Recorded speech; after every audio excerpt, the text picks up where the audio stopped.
Hi, I'm Mark. I'm the creator of Chinatown Detective Agency. Behind me actually is the real Chinatown of Singapore, where the game is set, albeit in the not-too-distant future, in a darker, more dangerous version of the future set in the year 2032. On account of Singapore being close to the equator, it gets pretty hot. Today it's sweltering, so why don't I see you back in my air-conditioned office? I highly recommend taking the super efficient MRT system of Singapore, so hop on and I'll see you in a few minutes.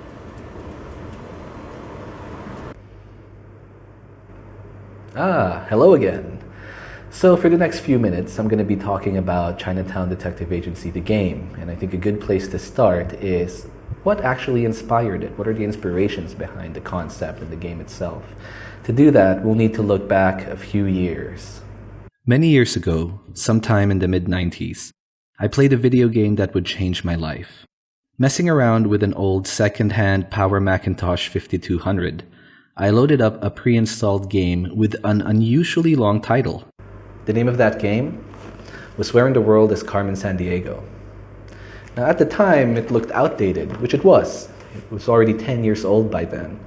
But within the first few minutes, I was hooked. It was nothing like the games I played on my Super Nintendo. It had me doing real-world research in order to track down thieves in a game that saw you play the role of a globe-trotting detective. It was amazing. Decades later, after the completion, release, and moderate success of our first game, Terroir, I was brainstorming a concept for a second game that me and my team would be developing. And I knew right away that I wanted it to be an homage to that game that captivated me as an 11-year-old. But I wanted to spin it differently. I wanted to give it a futuristic sci-fi setting. And I wanted to give it this hard-boiled noir style and tone.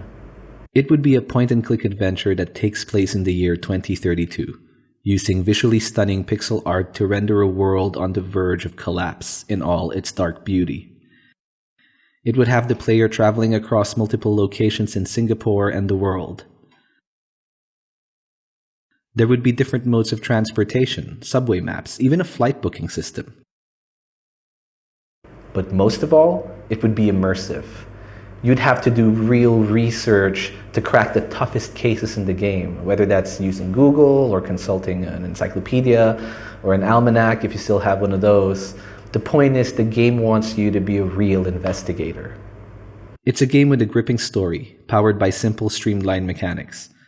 It will even have aspects of management, as players will need to run the main character's private detective business and make sure bills are paid on time. Behind the realization of these features is the game's lead programmer and longtime collaborator of mine, Jenny Hyde. She's the brains behind the operation, and she's based out of Plymouth in the UK. This is our second game together, with the first being Terroir, a winemaking tycoon game we released on Steam in 2017, which is now on GOG, Humble, and the Windows Store. Then there's Ricardo Juchem. If you like the way the game looks, you've got him to thank. He's based out of Curitiba in Brazil, and is the artist behind a handful of games currently in development. His dark, gritty, pixel art style really breathes life into the game's setting and story. Ricardo's art direction comes alive thanks to our animator, Alex Von Kuhl, based out of Minsk. The fluid movements and slick action sequences are a product of his frame-by-frame rendering, which he models after movie scenes. Our soundtrack is composed and performed by Sean Colton and Dmitry Muchkin, who draw inspiration from the works of Trent Reznor and Atticus Ross, Angelo Badalamenti, as well as soaring epic soundtracks to movies like Oblivion. The team will continue to expand as development progresses. Now, our vision for the game is simple. We want to pull you into the dark, hopeless world of the year 2032.